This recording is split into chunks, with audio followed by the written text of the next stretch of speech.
Good morning everybody. Dastak competition class के YouTube channel पे आपका स्वागत है। दोस्तों, आज जो हम प्रैक्टिस करेंगे यूपीपी का जो आपका री एग्ज़ाम होने वाला है उसी के पॉइंट ऑफ व्यू से आप मैथ का प्रैक्टिस करेंगे। आइए कुछ क्वेश्चनों को देखते हैं हम। क्वेश्चन नंबर 1 है,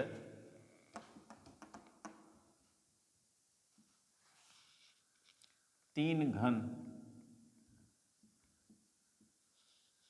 जिनके किनारे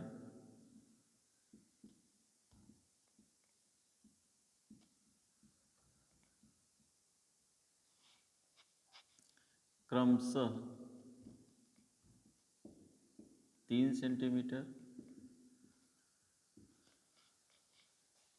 4 सेंटीमीटर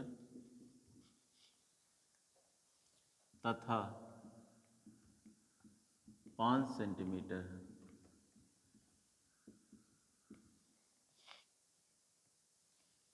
इन्हें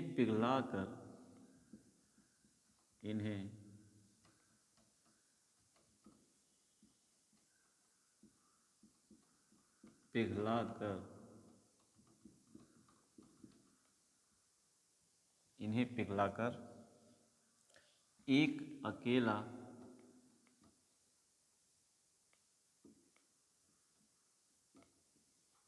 बड़ा घन बना दिया जाता है।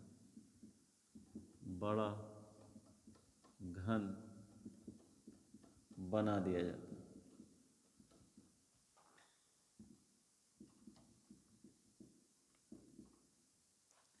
उस बड़े घन का पृष्ठीय क्षेत्रफल क्या होगा? विकल्प है आपका 215 वर्ग सेंटीमीटर,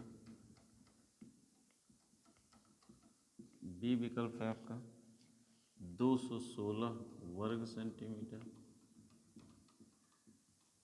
सी विकल्प है आपका 115 वर्ग सेंटीमीटर, डी विकल्प है 150 वर्ग सेंटीमीटर।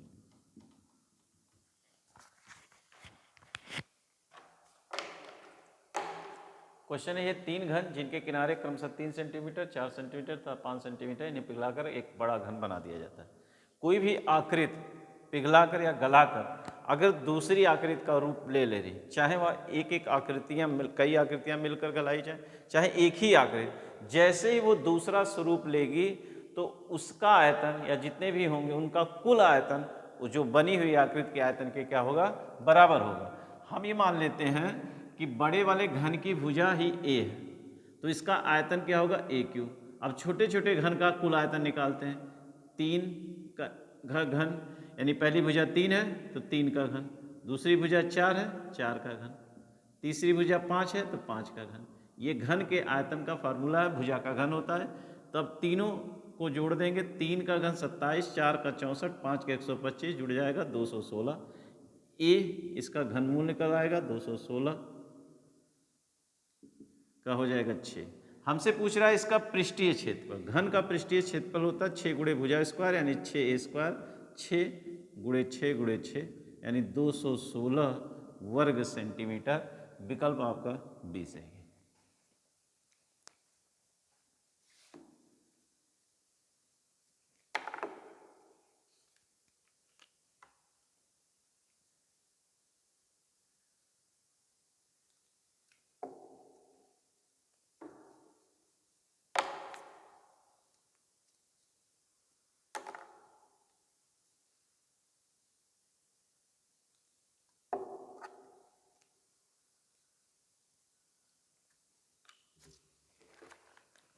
अगला क्वेश्चन देखते हैं।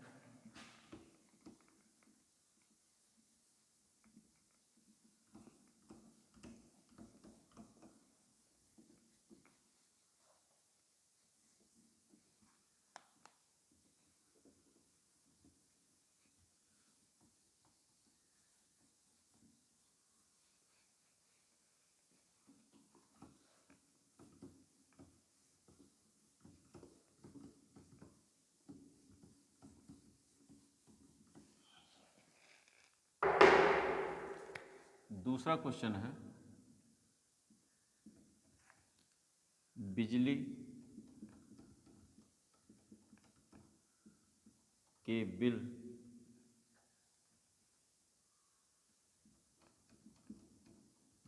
पर नियत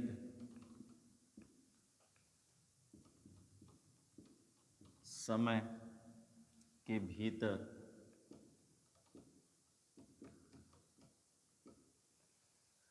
भुगतान करने पर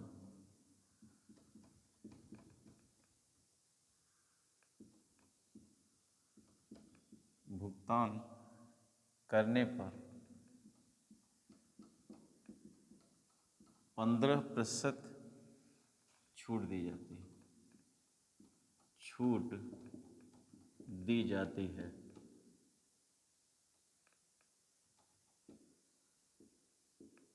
छूट दी जाती है। तदनुसार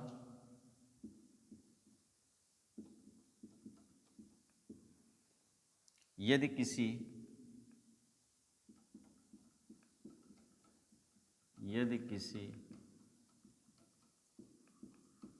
व्यक्ति को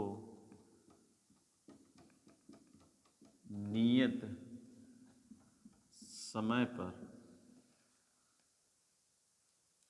अपने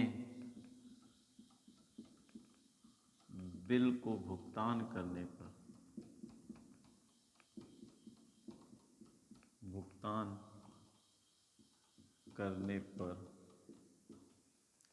54 रुपये की छूट मिलती है, तो उसका बिजली का बिल कितना है? बिजली का बिल कितना है?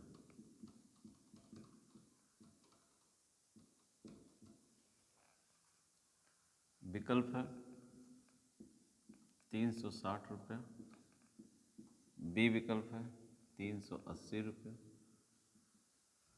सी विकल्प है 300 रुपये और डी विकल्प है 350 रुपये। क्वेश्चन ये है, बिजली के बिल पर नियत समय के भीतर भुगतान करने पर 15% की छूट दी जाती है। यदि किसी व्यक्ति को नियत समय पर अपने बिल का भुगतान करने पर 54 रुपये की छूट दी जाती है, तो बिजली का कितना बिल था उसका। कहने का मतलब ये है कि अगर हम समय पर अपने बिल को भुगतान करते हैं तो मुझे 15% का डिस्काउंट मिला। कह रहा कोई व्यक्ति समय पर अपना भुगतान कर दिया तो उसे 54 रुपये की छूट मिली, तो वास्तव में उसका बिल, इसका मतलब ये जो डिस्काउंट है ये 15% है और 15% और यहाँ डिस्काउंट कितना 54, तो आप ये कह सकते हैं कि ये 15% का डिस्काउंट 54 के बराबर है। 3 से काट देंगे यानी 5% का डिस्काउंट 18 के बराबर है। आपको चाहिए पूरे बिल का भुगतान, तो यानी 100% की वैल्यू चाहिए, 20 से गुणा कर दीजिए, 20 2500, 18 दूनी 36 यानी 360 रुपये। विकल्प आपका ए सही है।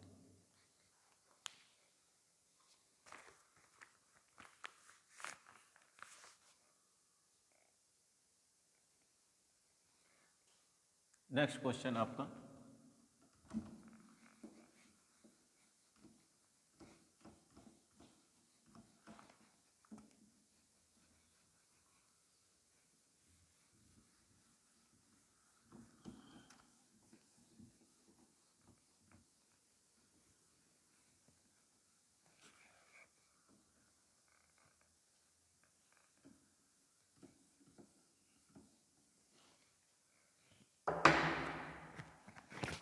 तीसरा क्वेश्चन, 20%, 10% तथा 10% की 3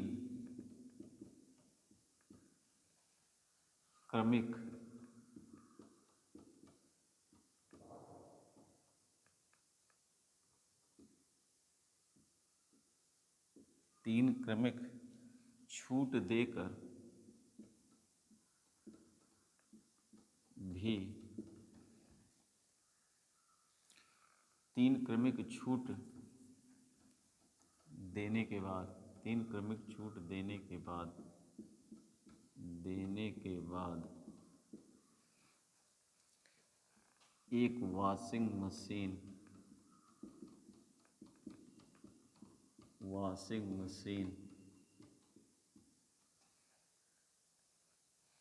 6,480 रुपये में बेची जाती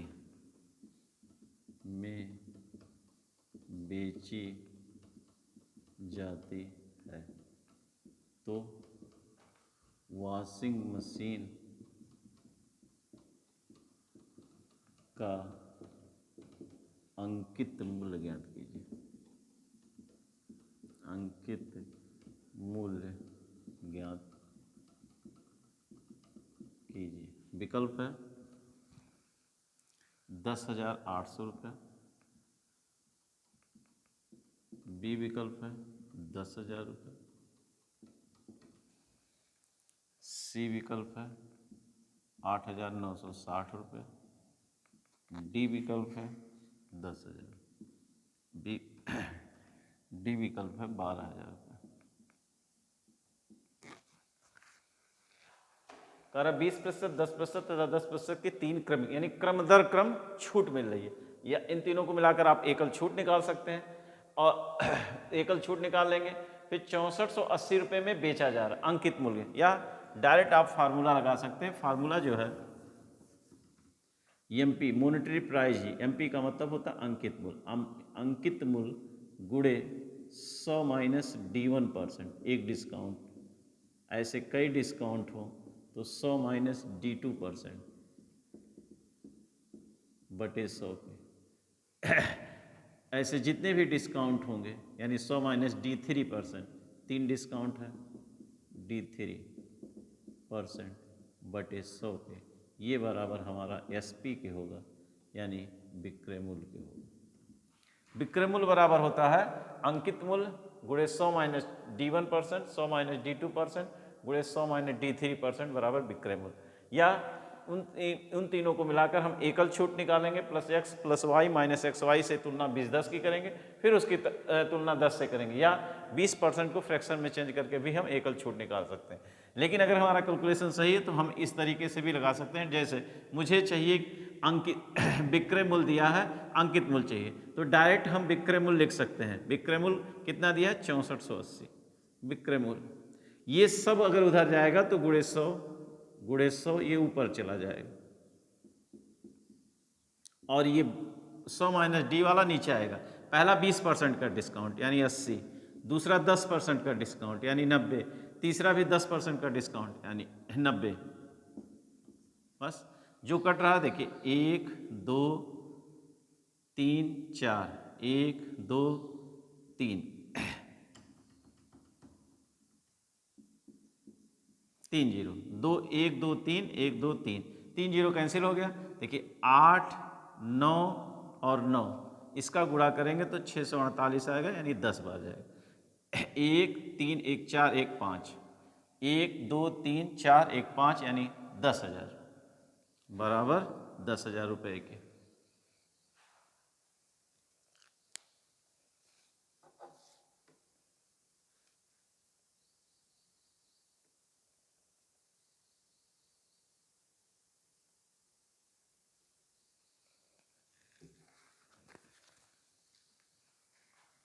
चौथा क्वेश्चन,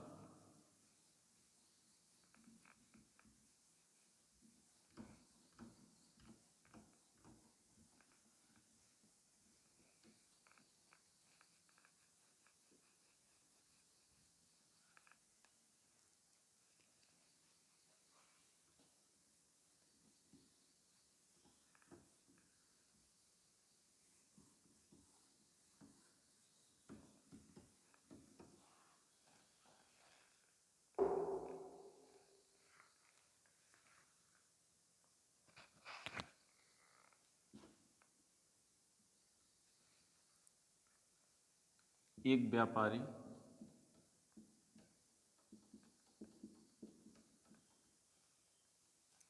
अपने खरीदारों को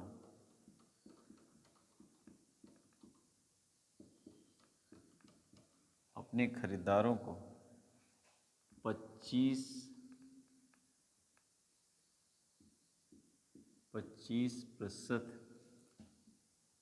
की छूट देकर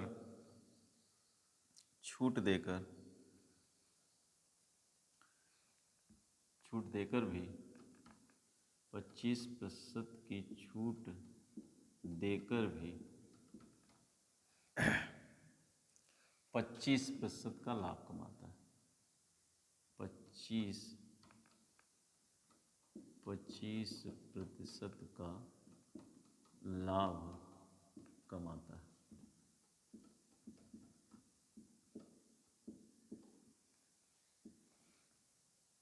यदि उसकी किसी वस्तु की लागत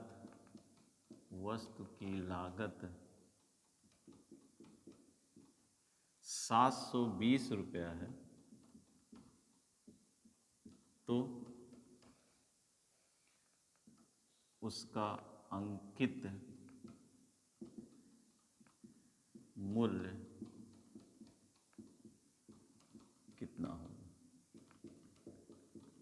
उसका अंकित मूल्य कितना होगा? विकल्प है आपका 1200 रुपया, बी विकल्प है 1100 रुपया, सी विकल्प है 1400 रुपया, डी विकल्प है 1300 रुपया। एक व्यापारी अपने खरीदारों को 25% की छूट देता है, उसके बाद भी 25% का लाभ कमाता है। यदि किसी वस्तु की लागत 720 रुपया तो उसका अंकित मूल्य और क्रय मूल्य का जो रेशियो होगा, ये रेशियो याद रखिएगा हमेशा। इस पर क्वेश्चन बनते हैं। एमपी मॉनेटरी प्राइस, एमपी बटे सीपी। एमपी का मतलब है 100 धन प्रॉफिट परसेंट यानी पी प्रतिशत, और सीपी का मतलब होता है 100 माइनस डी परसेंट यानी डिस्काउंट। ये रेशियो हमेशा याद रखिए, इस पर क्वेश्चन बनते हैं। इंपॉर्टेंट रेशियो है अंकित मूल्य और क्रय मूल्य का, 100 धन लाभ प्रतिशत और 100 माइनस छूट प्रतिशत। अब लाभ कितना है तो आप कहेंगे 25 यानी 125। छूट कितना है 25 यानी 75 के। 25 पच्चे 125 और 25 दिया 75। सीपी दिया है, सीपी कितना है तो आप कहेंगे सीपी दिया 720। सीपी एमपी निकालना है, देखिए 3 से भी कट जाएगा 240 का, 240 5 में जाके गुणा हो जाएगा, यानी एमपी बराबर 240 गुणे 5, 24 पच्चे 120 यानी 1200 रुपये।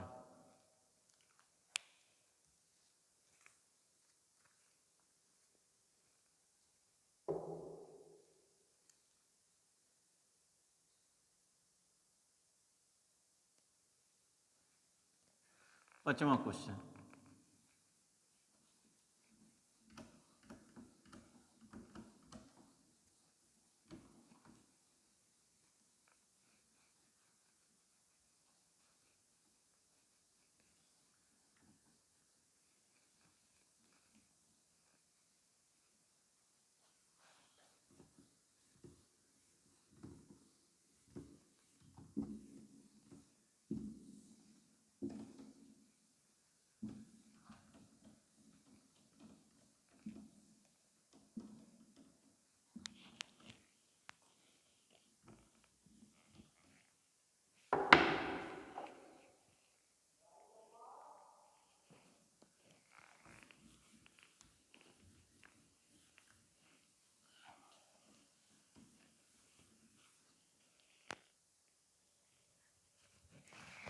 पांचवा नंबर क्वेश्चन है, एक तरबूज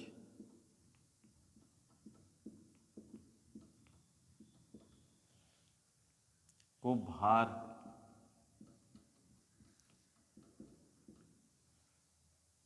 के अनुसार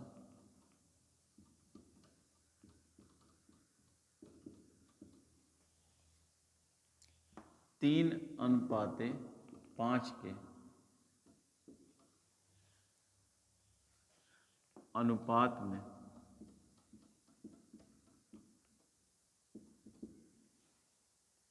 काटा गया।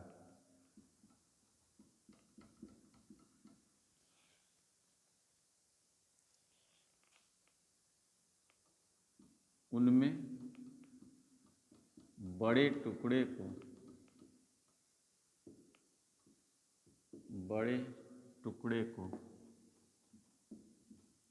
उनमें बड़े टुकड़े को फिर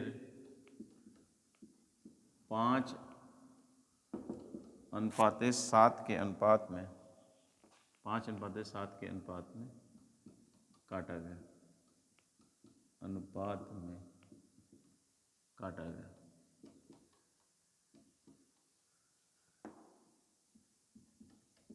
पाँच 5:7 के अनुपात में काटा गया।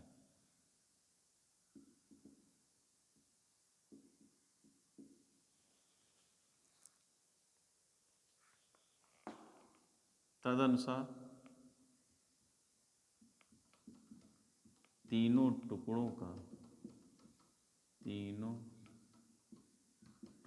का अनुपात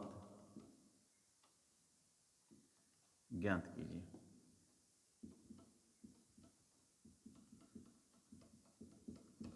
विकल्प है 15:25:26 की। बी विकल्प है 5:7:9 की। सी विकल्प है 3:5:7। डी विकल्प है 36:25:35 के।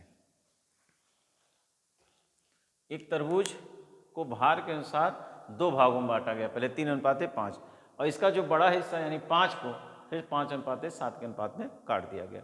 तो कह रहा है कि इन तीनों का रेशियो यानी पहले छोटे टुकड़े का जो बड़ा टुकड़ा दो भागों में बांटा उसका रेशियो। तो देखिए पहला जो भाग हुआ वो 3:5 और दूसरा जो भाग हुआ वो कितने में हुआ 7:5। यानी पहला जो भाग था 3:5 और दूसरा जो भाग है इसी बड़े टुकड़े का 7:5। तो हम बड़े टुकड़े को ही बांटे हैं। तो यहाँ देखिए 7, 5, 12 है। यहाँ जो बड़े टुकड़े का अनुपात है 7:5 है। अनुपात को जोड़ते हैं तो 12 है और ये 5 है।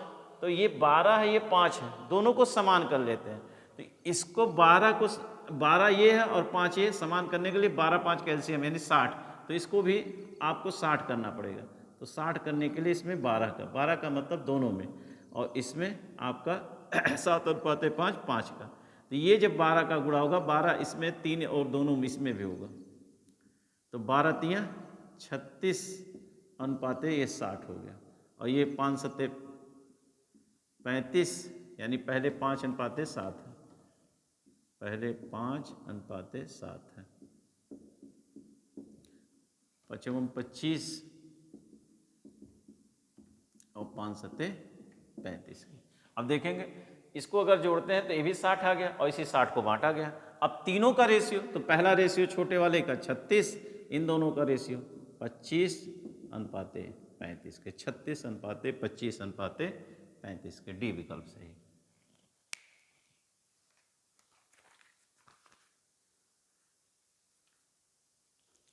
छठा क्वेश्चन,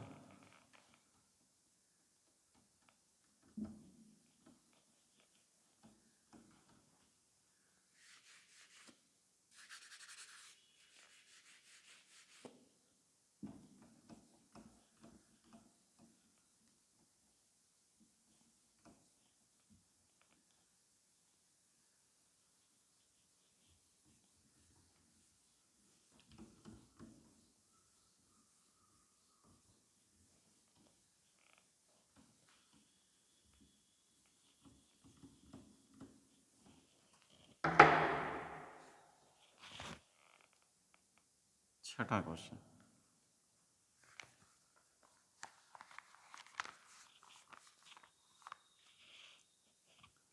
दो दी गई संख्याओं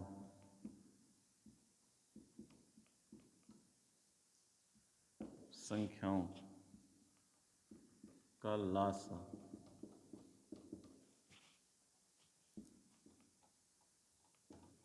उन संख्याओं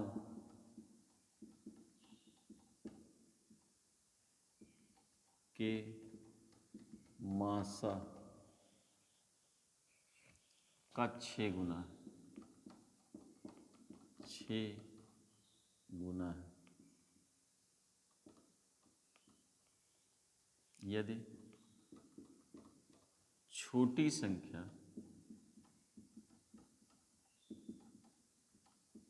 छः है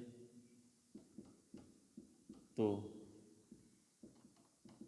बड़ी संख्या ज्ञात कीजिए। बड़ी संख्या ज्ञात कीजिए। विकल्प है आपका 15, बी विकल्प है 18, सी विकल्प है आपका 9 और डी विकल्प है 12। कह रहा है दो दी गई संख्याओं का लासा उन संख्याओं के मासा का 6 गुना, यदि छोटी संख्या 6 है तो बड़ी संख्या ज्ञात कीजिए। हम अगर मासा की बात करें, मासा, तो मासा को अगर यक्स मान लें तो लासा क्या होगा, तो आप कहेंगे लासा इसका 6 गुना 6x हो गया। आप जानते हैं कि मासा गुणे लासा बराबर होता है पहली संख्या और गुणे दूसरी संख्या। तो मासा कितना है x, लासा कितना है 6x, एक संख्या कितनी है 6, दूसरी मान लेते हैं y की। देखिए 6 से 6 कैंसिल, यानी x स्क्वायर बराबर y। x क्या माने हैं अपने मासा, मासा देखिए x स्क्वायर बराबर y के। जो बड़ी संख्या है y वो मासा का क्या है, वर्ग है, मासा का वर्ग है। और मासा अगर x बराबर निकाल लें तो करड़ी में y, मासा बड़ी संख्या का क्या है, वर्गमूल है। इस विकल्प में मात्र एक ही संख्या है जो वर्ग है, 9, इसलिए आंसर आपका क्या होगा 9।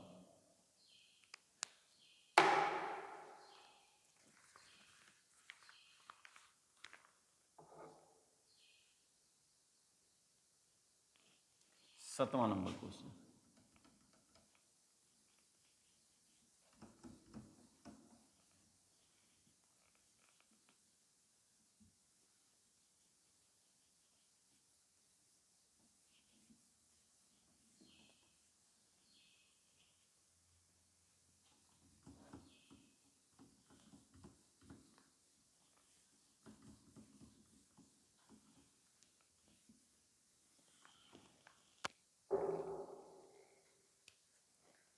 सातवां नंबर क्वेश्चन है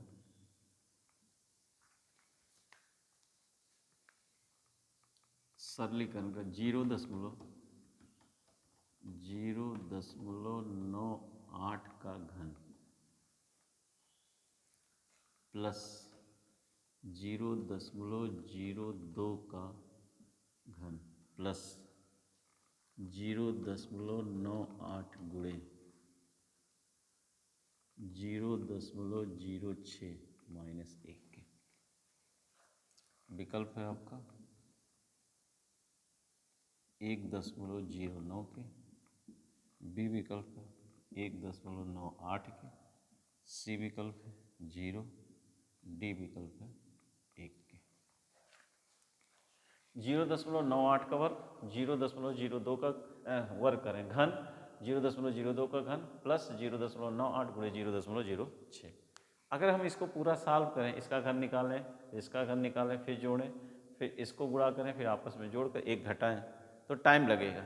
ऐसे क्वेश्चन इसलिए दिए जाते हैं कि आप कैलकुलेशन ज़्यादा कीजिए, लेकिन ये क्वेश्चन फार्मूला बेस्ड क्वेश्चन है। जैसे देखिए a³ प्लस b³, अब कैसे 3ab बना है उसको देखिए। ये a³ तो आपको पता चल गया, ये b³ प्लस 3ab बटे a plus b plus ab के फार्मूले पर। अब ये a³ तो आपको a³ पता है, यानी 0.98 का घन, b³ भी दिया है, देखिए 0.02 का घन। अब देखिए 3 आपको नहीं दिख रहा, a दिख रहा है, a का मतलब है 0.098, देखिए वो दिख रहा है, लेकिन 3 नहीं दिख रहा। अगर इसको 3 का गुणा करें तो बी का मतलब गुणे 0.02, ये आपको दिखने लगेगा, तभी तो 2 3 6 होगा। यहाँ देखिए 0.06। फिर ए प्लस बी नहीं दिख रहा, तो उसके लिए देखिए ए प्लस बी, ए का मान है 0.98 और प्लस 0.02 की,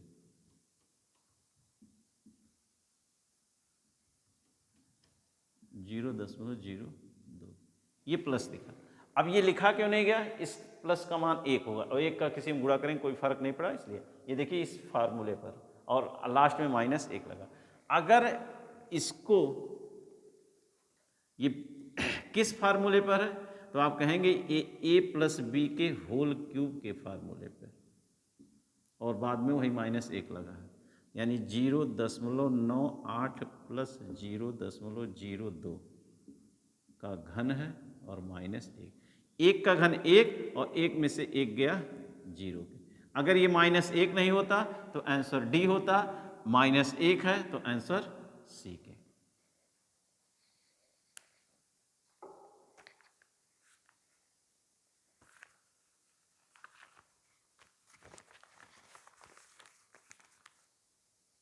क्वेश्चन नंबर 8,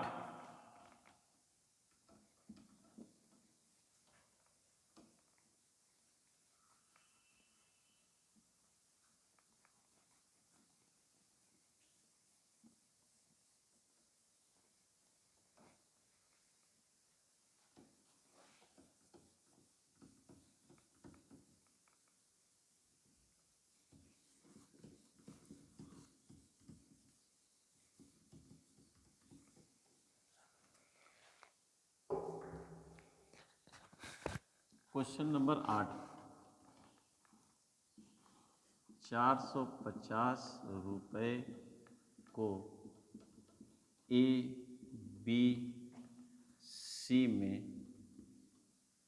इस प्रकार बांटिए, इस प्रकार बांटिए, इस प्रकार बांटिए। 450 रुपये में बी सी को इस प्रकार बांटिए कि ए अनुपात बी बराबर 2:3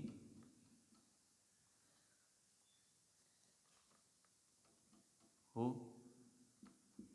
और बी अनुपात सी बराबर 6:5 हो।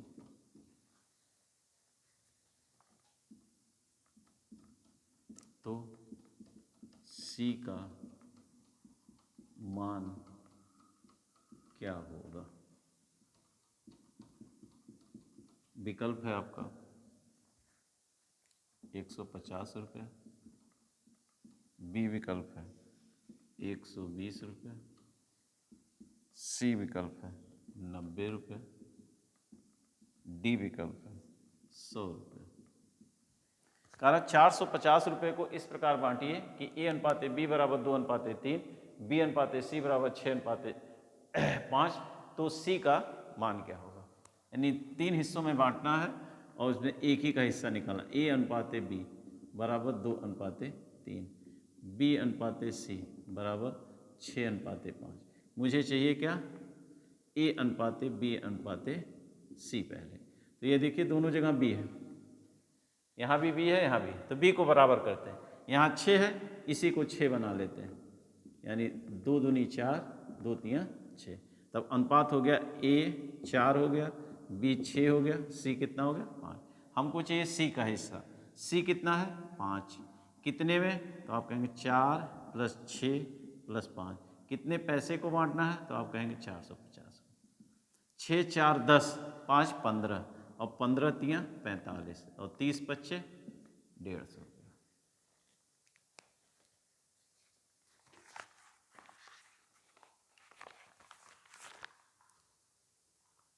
9वां क्वेश्चन,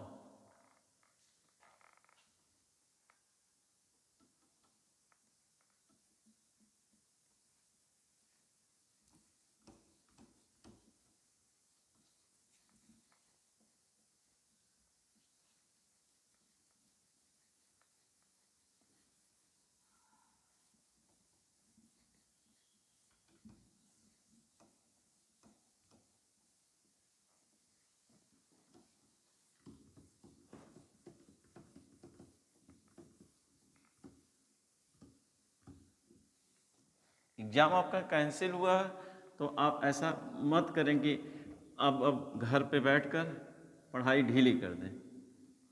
आप मेहनत करते रहिए, क्योंकि अगर कंटिन्यूटी आपकी टूटी तो फिर आपको एग्ज़ाम में प्रॉब्लम है।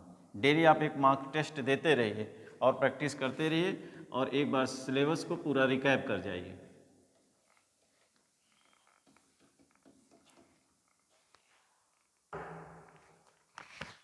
नौवां क्वेश्चन है, एक कुंड में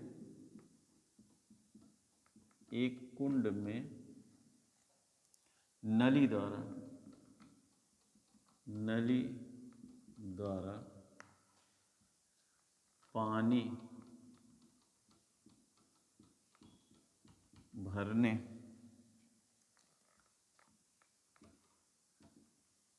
सामान्यतः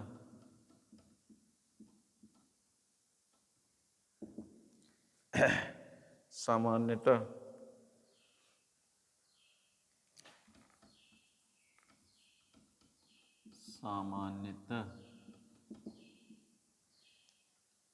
20 मिनट लगते हैं। 20 मिनट लगते हैं, सामान्यतः 20 मिनट लगते हैं, लेकिन छिद्र के कारण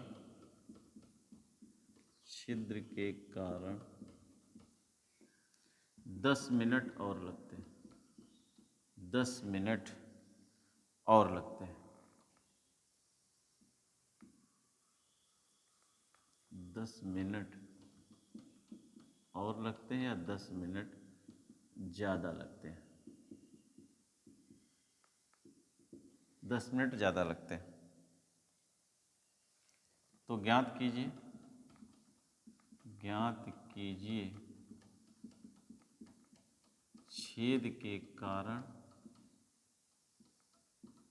छेद के कारण पूरा कुंड कितने समय में खाली हो जाएगा? कितने समय में खाली हो जाएगा? विकल्प है 50 मिनट, 60 मिनट, 30 मिनट, 40 मिनट। कह रहा एक कुंड में नली द्वारा पानी भरने में सामान्यतः 20 मिनट लगते हैं, लेकिन छेद के कारण 10 मिनट ज़्यादा लगते हैं। तो ज्ञात कीजिए छेद के कारण पूरा कुंड कितने समय में खाली हो जाएगा? 20 मिनट लगते हैं। मान लीजिए एक ए है जो भर रहा है और छिद्र जो खाली कर रहा है वो ए के साथ वो -b है।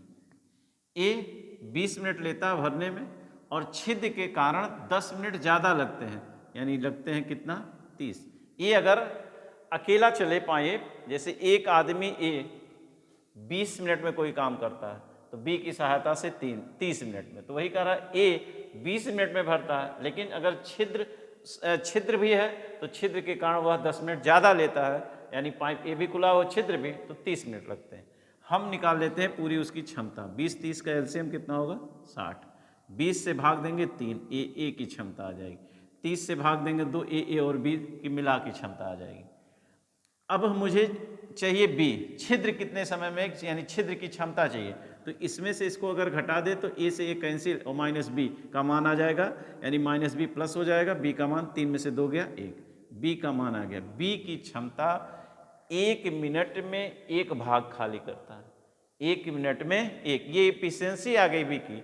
1 मिनट में 1 भाग खाली करता, तो 60 भाग खाली करने के लिए कितना समय लगेगा? 60/1, 60 मिनट।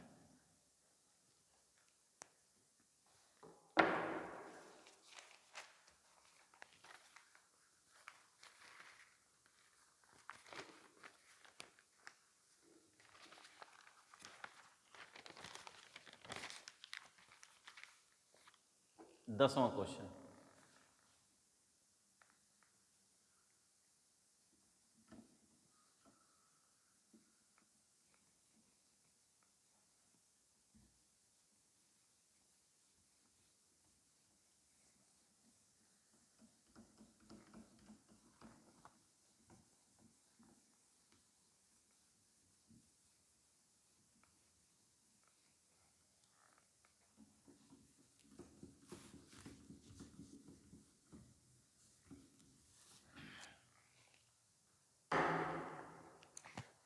10वां क्वेश्चन है, यदि मैं 4 किलोमीटर प्रति घंटा की गति से चलूं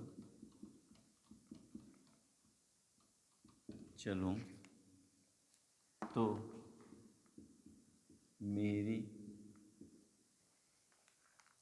बस 10 मिनट पहले छूट जाती है।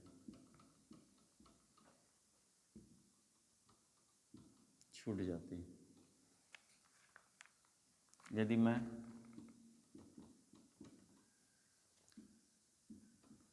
5 किलोमीटर प्रति घंटा की गति से चलूं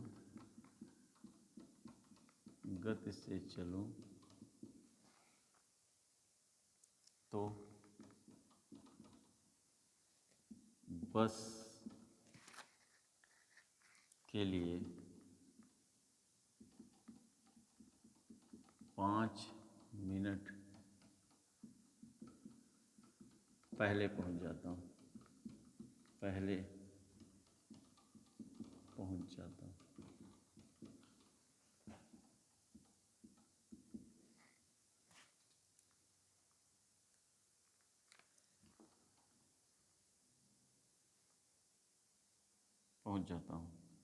तदनुसार मुझे बस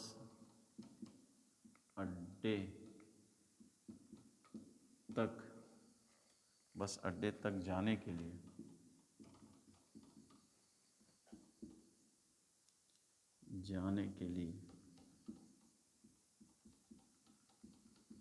कितनी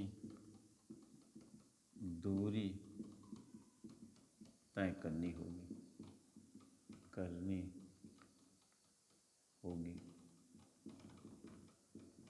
विकल्प है 5 किलोमीटर, बी विकल्प है 7 किलोमीटर, सी विकल्प है 3 किलोमीटर, डी विकल्प है 6 किलोमीटर। कह रहा है यदि मैं 4 किलोमीटर प्रति घंटा की गति से चलूँ तो मेरी बस 10 मिनट पहले छूट जाती है। यदि मैं 5 किलोमीटर प्रति घंटा की गति से चलूँ तो बस के लिए 5 मिनट पहले पहुँच जाता हूँ। तदनुसार मुझे बस अड्डे तक जाने के लिए कितनी दूरी चलनी है। मुझे पहली भी स्थिति में मैं वही दूरी तय कर रहा हूँ और दूसरी भी स्थिति में, तो पहली स्थिति में वही दूरी और दूसरी भी स्थिति में अगर वही दूरी कर रहा हूँ तो चाल का जो रेशियो है 4:5, तो समय का रेशियो उल्टा होगा 5:4 की। दूरी अगर समान है तो जो चाल का रेशियो समय का उल्टा, जो चाल का रेशियो होगा उसका उल्टा समय के रेशियो। तो 5 से 4 यानी कितने समय का डिफरेंस है? 1। जबकि पहली स्थिति में 10 मिनट पहले छूट जाती है यानी 10 मिनट विलंब, और दूसरी स्थिति में 5 मिनट पहले। इन दोनों समयों का अगर अंतर करें तो t से t कैंसिल और 10 और माइनस माइनस प्लस, यानी समयों का अंतर कितना हो जाएगा? 15 मिनट। 1 की वैल्यू है कितनी? 15 मिनट। तो 5 की वैल्यू 75 मिनट। हम इसी से आप दूरी निकाल लेंगे। दूरी बराबर होता है चाल गुणे समय। चाल कितना है? तो आप कहेंगे 4। समय कितना है? 75 मिनट। 75 मिनट को घंटे में बटे 60। 15 पचे 75, 15 चौके 60, 4 से 4 यानी 5 किलोमीटर। ए विकल्प। ये बेसिक कॉन्सेप्ट है, इस तरीके से लगा सकते। इसका एक डायरेक्ट फार्मूला है, वो भी बता देते हैं।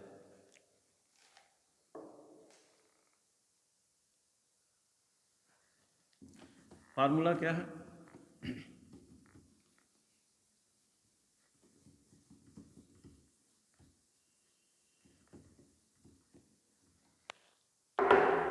दूरी d बराबर चालों का गुणनफल बटे चालों का अंतर,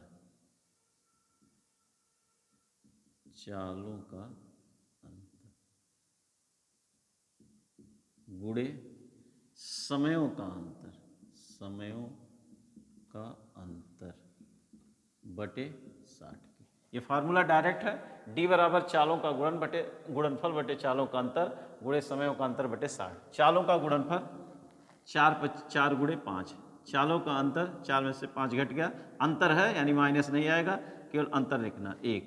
समयों का अंतर, तो समयों का अंतर वही 10 मिनट पहले और 10 मिनट आपका विलंब हो रहा, 5 मिनट पहले 10 प्लस है वो माइनस है, माइनस भी प्लस हो जाएगा यानी 15 बटे 60 के।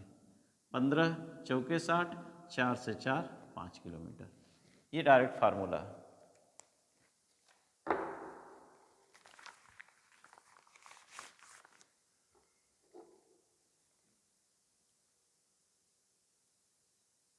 ग्यारहवां क्वेश्चन,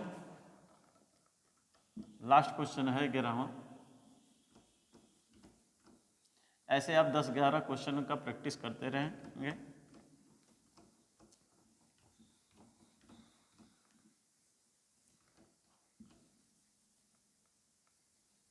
ये क्वेश्चन सिर्फ यूपीपी के लिए नहीं, आपको एसएससी देना हो, फिर आने वाला एग्जाम आपका आरपीएफ है, फिर रेलवे टेक्नीशियन है, एएलपी है, इन सब एग्जाम में ये काम आएगा।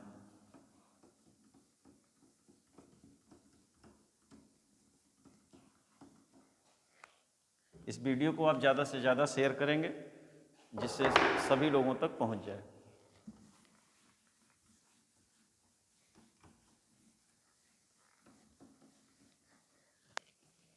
अंतिम क्वेश्चन यानी 11वां क्वेश्चन है आपका, औसत से है, सिंपल सा क्वेश्चन है। एक क्रिकेट खिलाड़ी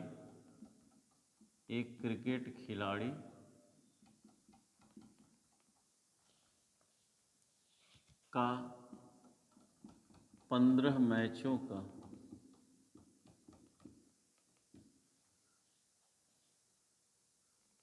औसत 15 मैचों का औसत 33 है।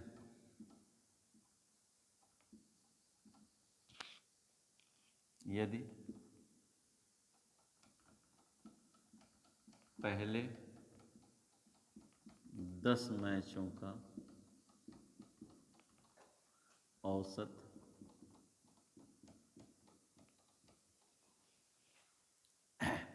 15 मैचों का औसत 33। ये क्रिकेट खिलाड़ी आपका बल्लेबाज है, यानी किसी बल्लेबाज को मानिएगा, क्रिकेट खिलाड़ी का मतलब बल्लेबाज है, बल्लेबाज, गेंदबाज नहीं। यदि पहले 10 मैचों का औसत 45 है तो अंतिम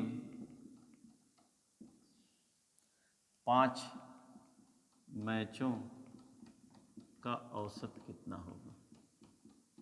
औसत कितना होगा? विकल्प है आपका 15,